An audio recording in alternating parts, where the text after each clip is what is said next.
Assalamualaikum warahmatullahi wabarakatuh. Kembali lagi bersama saya Intan Nur Aini di pertemuan ke-14. Di sini saya akan membahas terkait strategi terintegrasi manajemen kualitas rantai pasok.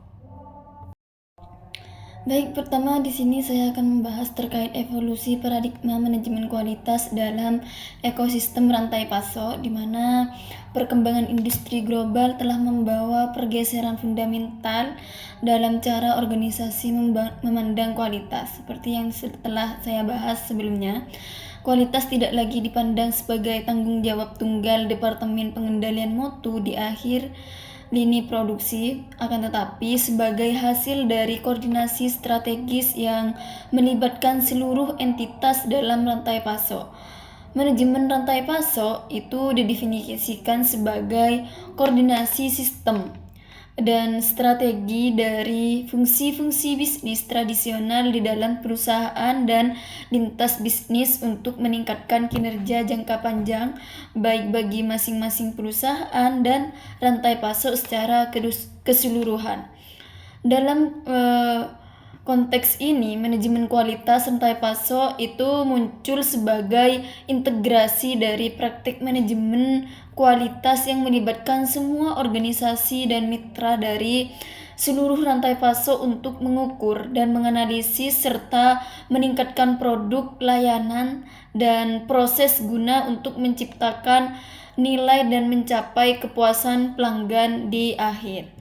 Penerapan SCKM yang efektif mengharuskan perusahaan untuk menjaga kualitas dari hulu hingga ke hilir, dari pemasok hingga konsumen secara sistematis. Hal ini melibatkan 3 aliran utama. Yang pertama itu aliran barang dari hulu ke hilir, hingga aliran uang dari hilir ke hulu sebagai bentuk pembayaran, dan aliran informasi yang bersifat dua arah antara semua pemangku kepentingan. Integrasi dari fungsi sistem di dalam rantai pasok ini menghasilkan peluang penghematan biaya yang signifikan seiring dengan peningkatan standar kualitas dan juga layanan.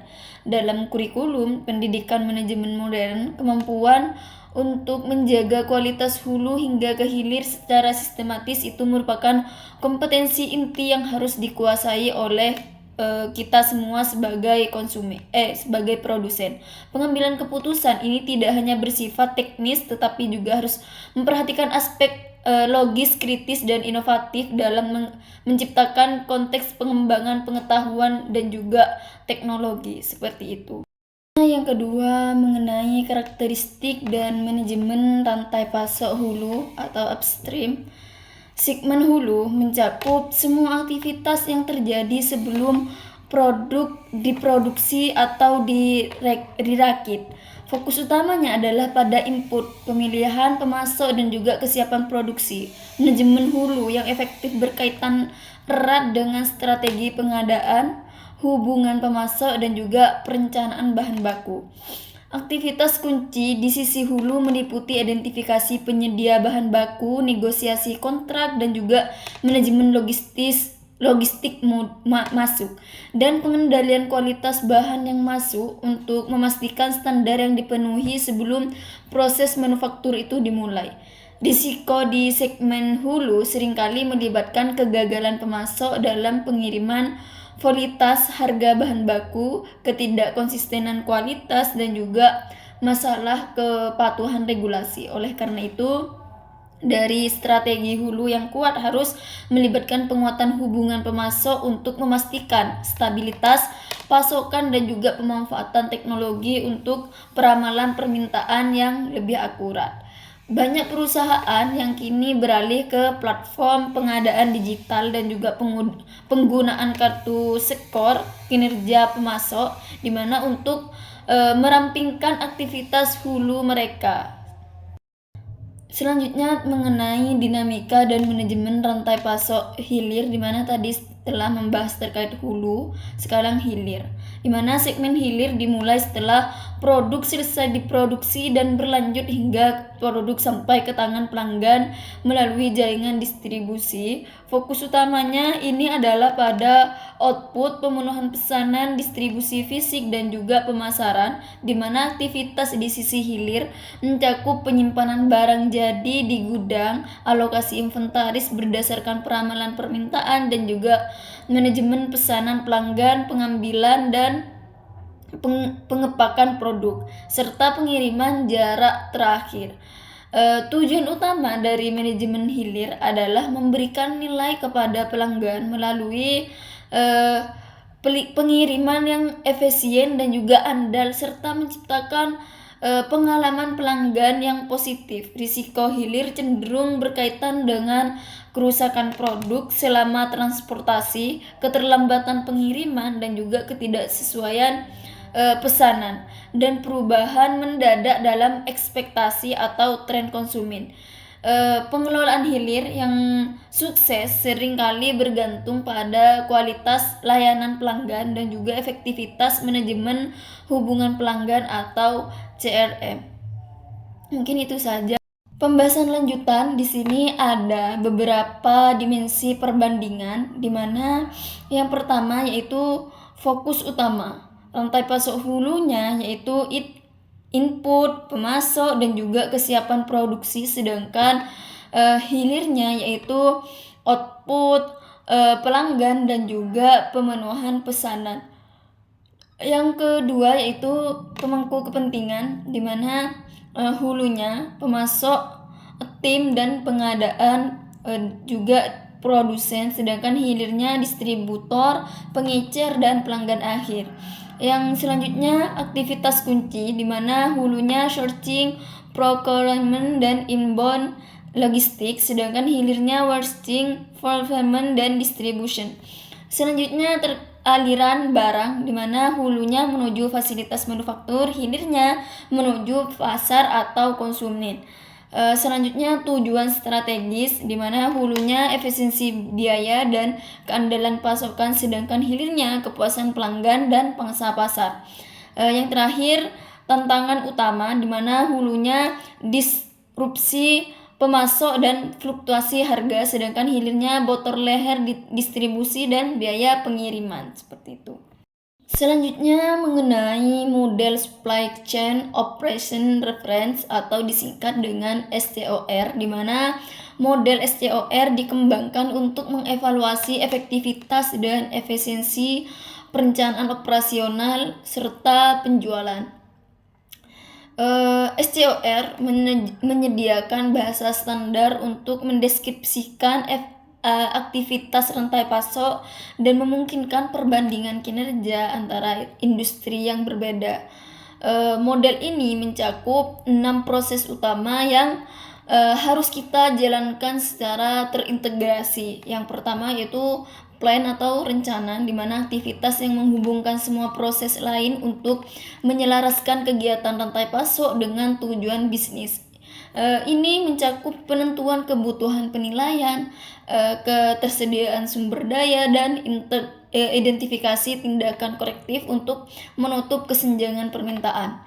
Yang kedua yaitu source atau sumber, di mana proses mendapatkan barang dan jasa untuk memenuhi permintaan pasar, termasuk manajemen pemilihan pemasok dan evaluasi kinerja mereka. Selanjutnya make atau buat transform, operasi produksi yang mengubah input menjadi produk jadi, mencakup penjadwalan produksi, manajemen fasilitas, dan kontrol kualitas internal. Selanjutnya day level atau kirim order, di mana aktivitas yang berkaitan dengan pembelian produk oleh pelanggan hingga pengiriman fisik, termasuk manajemen pesanan, pergudangan, dan transportasi. Selanjutnya return atau kembali, di mana pengelolaan aliran produk akibat kerusakan, kelebihan stok, atau kebutuhan daur ulang yang sering kali sebagai logistik balik.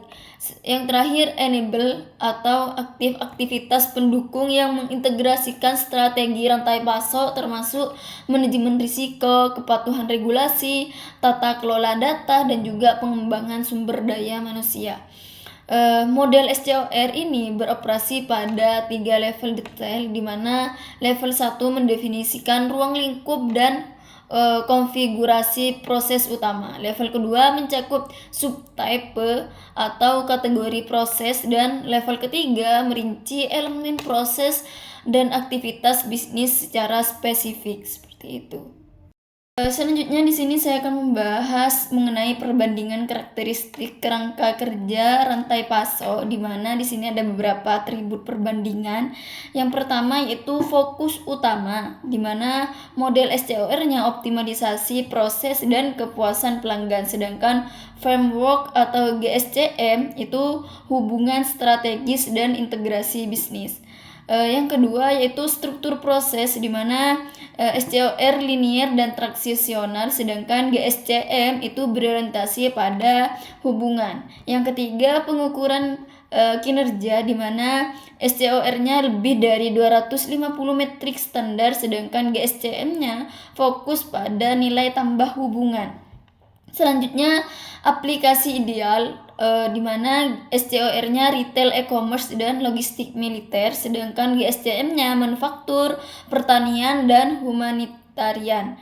Selanjutnya keunggulan, di mana SCOR bermaking industri yang universal, sedangkan GSCM-nya berkolaborasi yang lebih mendalam. Di sini terkait praktik utama dalam SCKM terdapat 5 praktik kunci dalam manajemen kualitas rantai pasok yang harus dijalankan secara konsisten agar lebih bagus, seperti itu. Yang pertama, fokus pada pelanggan, di mana menyelaraskan seluruh mitra rantai pasok untuk terus meningkatkan produk dan layanan demi kepuasan konsumen akhir. Yang kedua, kepemimpinan kualitas, di mana keterlibatan manajemen puncak dalam mengordinasikan visi kualitas di seluruh organisasi dan antar mitra bisnis. Yang ketiga, fokus pemasok, di mana menetapkan standar kualitas yang jelas, melakukan evaluasi berbasis data, dan membangun kemitraan strategis dengan pemasok utama. Selanjutnya, integrasi rantai pasok, di mana mengelola proses bisnis secara kooperatif dan untuk menciptakan aliran barang dan informasi yang lancar lintas batas organisasi. Selanjutnya, organisasi berbasis TI, di mana menggunakan teknologi informasi sebagai mekanisme koordinasi formal untuk integrasi bisnis, visibilitas real time. Alat pengendalian kualitas, The 7 Basic Quality Tools, di mana manajemen kualitas produksi bergantung pada penggunaan alat statistik untuk mengidentifikasi penyebab masalah dan mengurangi variasi proses.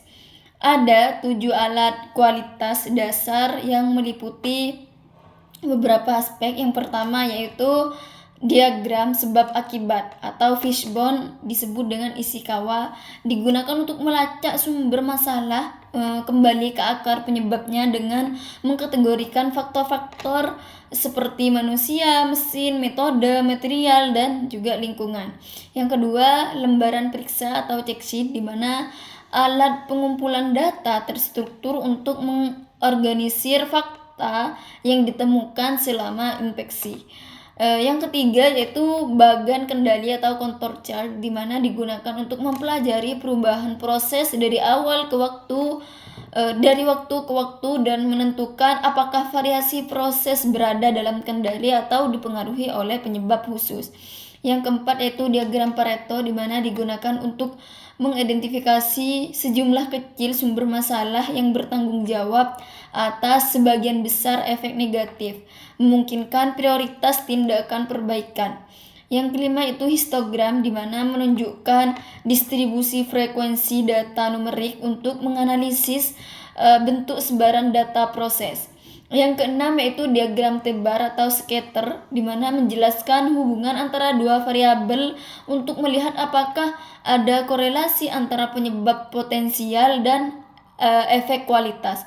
Yang terakhir, analisis stratifikasi atau flowchart, di mana membagi data ke dalam kelompok yang berbeda atau memetakan urutan langkah proses untuk memahami detail operasional.